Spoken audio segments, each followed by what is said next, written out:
What's going on, everyone? I'm your host, JT, back to you guys with another episode of the JT Sports Podcast. On this episode, I'm going to be giving you guys my TCU versus Georgia National Championship preview and prediction. Georgia is going into this game as a 13.5 point favorite. And for TCU, it's just like, what do you have to do to earn a little bit of respect around here? You went into the Michigan game as a 7.5 point underdog and you smashed them 51-45.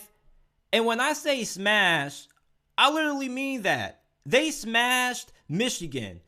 Many people thought that Michigan was going to go in that game and they were just going to impose their will on TCU. They were going to run that smash mouth football up and down TCU's 3-3-5 defense. And you know what TCU said? They said, hell nah. TCU outgained Michigan on the ground, 263 yards to 186. And if you watch that game, TCU looked like the better football team for all four quarters. There wasn't one moment that I looked back on that TCU Michigan game and thought that TCU wasn't better than Michigan. And one thing that TCU did a phenomenal job at was making Michigan uncomfortable. And even though I picked Michigan to win that game, I said that if TCU was able to keep that game close going into the fourth quarter, they were going to be able to win that game because Michigan was supposed to blow TCU out. So therefore, if TCU was able to get Michigan into a dogfight, Michigan already didn't exceed expectations, and that means that TCU got Michigan into a ball game that they weren't prepared for. And you know what happened? They had to throw the football to win with J.J. McCarthy, and that's exactly what Sonny Dykes wanted to do.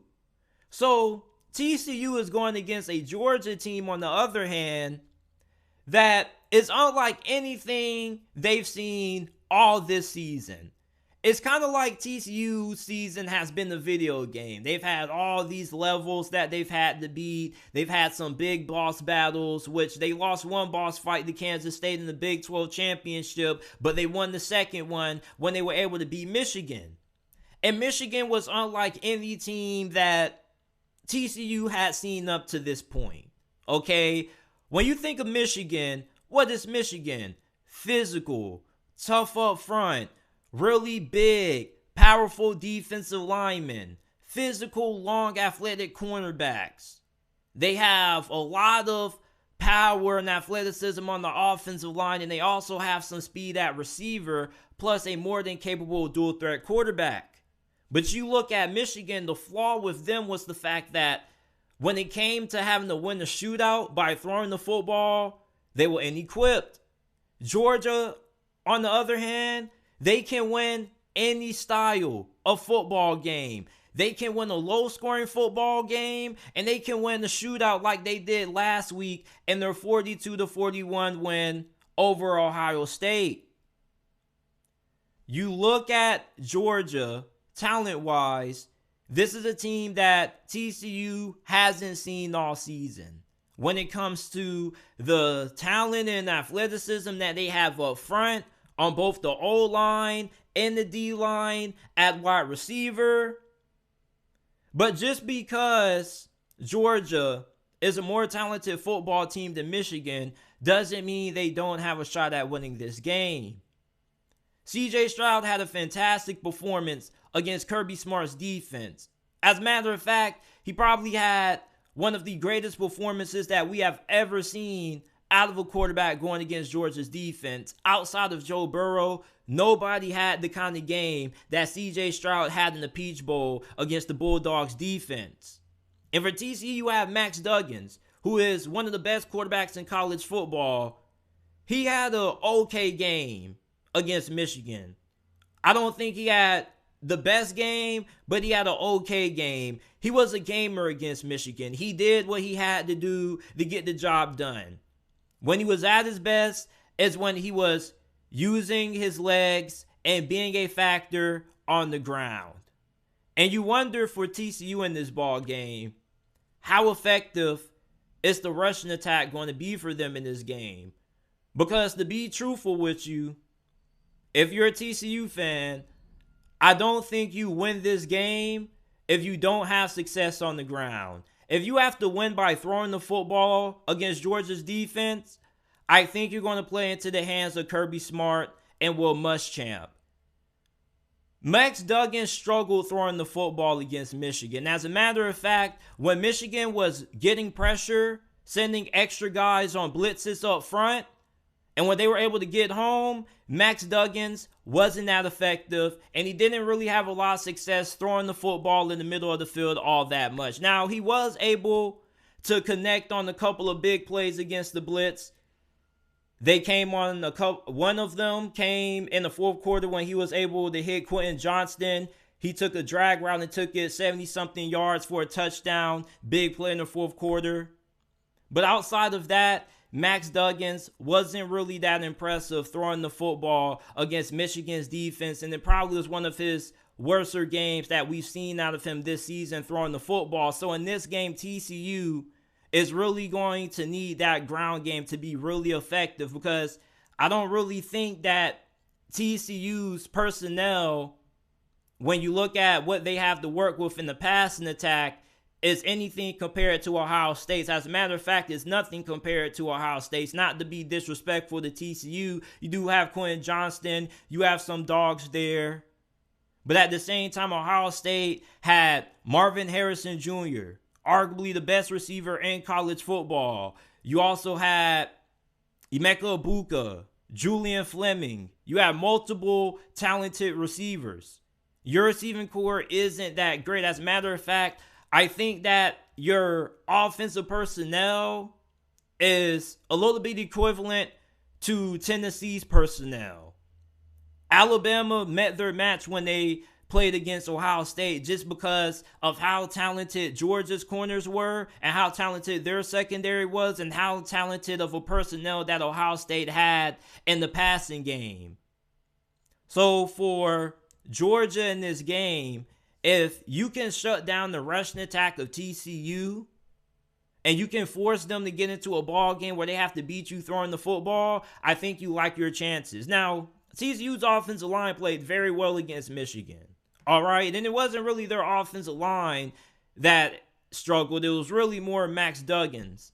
So if Max Duggan doesn't really have that good of a day throwing the football, which I don't think he will, I think that Georgia's defense is going to be able to slow down this offense. Now, TCU defensively, how they match up against Georgia's offense is really interesting.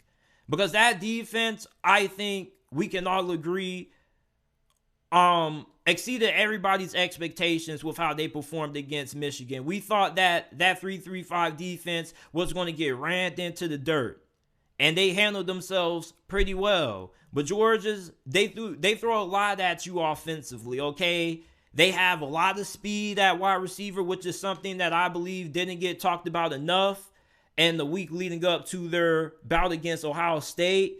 Arian Smith had a big game. He was averaging over 40 yards per catch. He had a touchdown. He had 129 receiving yards on 3 receptions. You got A.D. Mitchell, who also had a pretty fantastic game. You can't forget about Kearis Jackson. He's a speed demon. Like, there's a lot of speed at wide receiver for Georgia.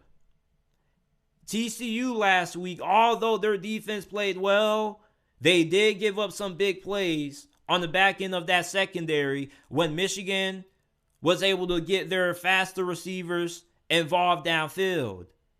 And for Georgia, they have nothing but speed at wide receiver. I wonder how TCU secondary is going to handle that speed. We already know what Brock Bowers brings to the table. The best tight end in college football. What's going to be the status of Darnell Washington? Darnell Washington gives Georgia a lot, especially when it comes to how phenomenal he is as a blocker in the run game. So you definitely wonder if he's going to be able to suit up to play in this game. Now, their defense, okay? Yes, their defense got torched against C.J. Stroud, but most of the time, this defense against, good to average quarterbacks, they play pretty well. For TCU, if you're going to beat Georgia's defense by throwing the football, you need Max Duggan to make some NFL caliber throws. What CJ Stroud did this past, Saturday night, I don't think Max Duggan is going to be able to replicate. And there's nothing against Max Duggan, but it's just that when you play against Kirby Smart's defense, if you just want to shred them, you have to be able to make certain throws. And there are certain throws that Max Duggan wasn't able to make against Michigan that I definitely think that he's not going to be able to make against this Georgia defense, which is faster and they have a better secondary. Now, the pass rush of Georgia, they don't really generate a lot of it from the defensive line outside of Jalen Carter. A lot of their pressure comes from their linebackers. So I think their offensive line should do pretty well against Georgia's defensive line when it comes to the pass rush department, unless Georgia just decides to send extra pressure. And then when that happens, then I think you can run into some problems. But at the same time, though, you got to think, even though TCU's offensive line played well against Michigan, they haven't seen anything like what Georgia has on the defensive line. I mean, I don't know what the hell Kirby Smart is doing in Athens, Georgia, but these defensive linemen are something different. You know, I don't know what their diet is, what their wake-up schedule is, what their workout routine is, but I mean, they have some damn athletic freaks on this defensive line. I don't know what the hell they're doing at Athens, Georgia. I don't know if they're developing football players or superhumans, but these defensive linemen that Kirby Smart has, they cross the line between human and insanity. And Georgia is a team that's really good against the run. And although Ohio State had some success running the football, they didn't have the amount of success that I think TCU is going to need to win this game.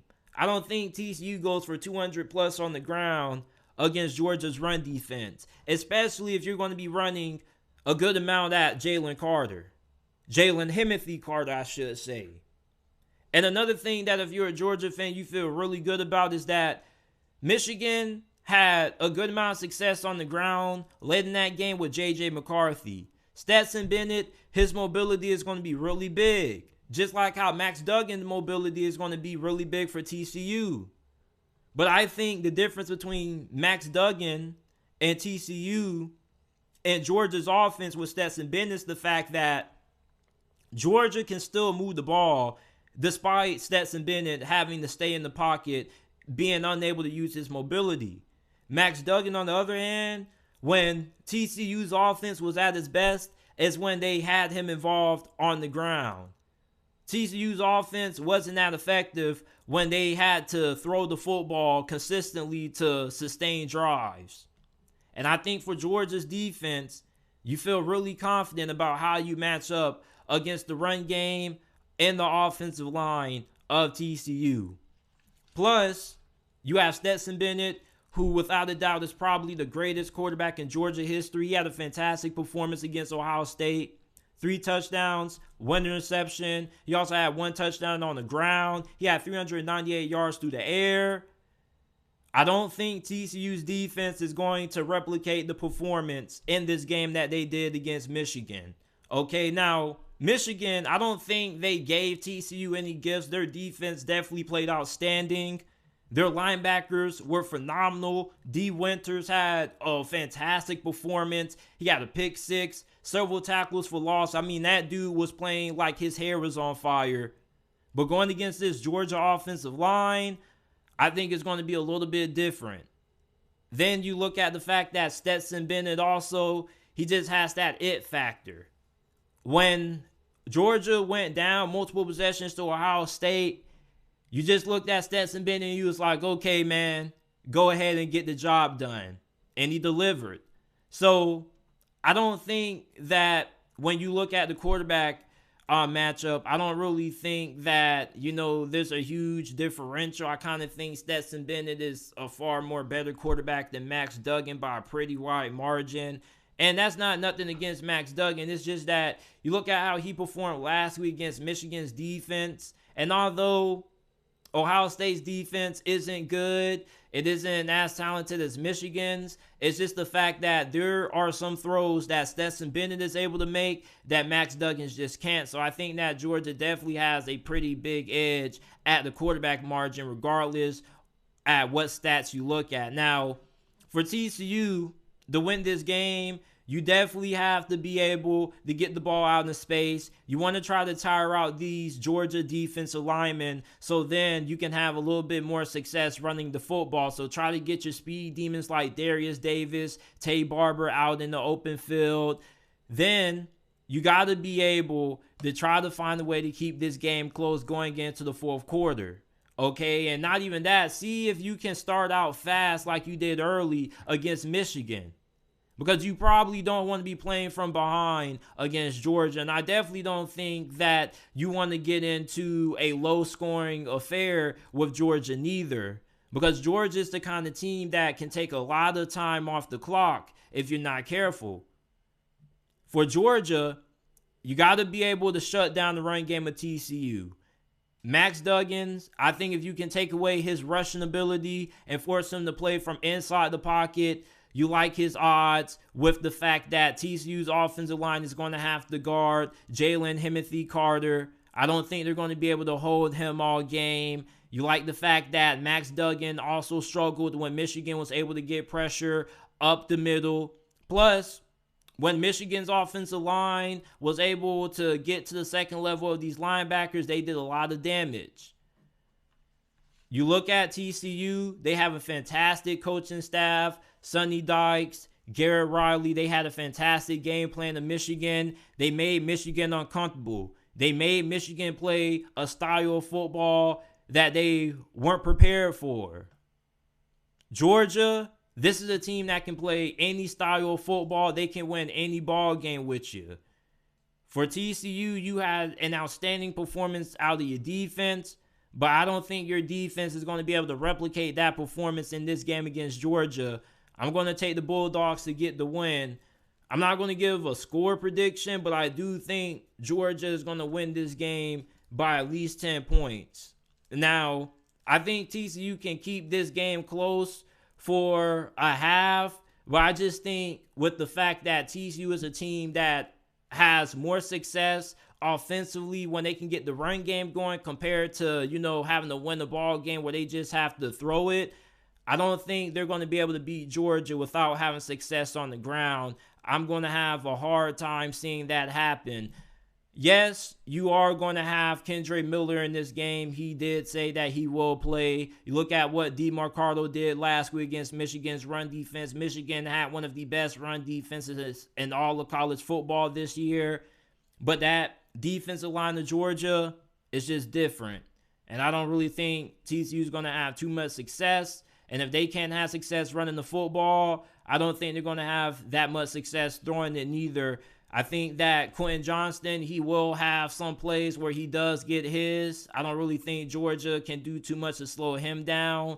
But outside of that, I think Quentin Johnston can have a performance where he goes off and Georgia still win this game by a pretty big margin. I'm taking the Bulldogs by 10. Give me your final score prediction down in the comment section down below. And I appreciate you guys for listening to this episode of the JT Sports Podcast. Remember that every episode of the JT Sports Podcast is available on all podcasting platforms: Apple, Google, Spotify, Amazon, wherever you get your podcast from. You can find the JT Sports Podcast. Leave us a 5-star review if you enjoyed this episode. Also, share the podcast with your friends, family members, and acquaintances.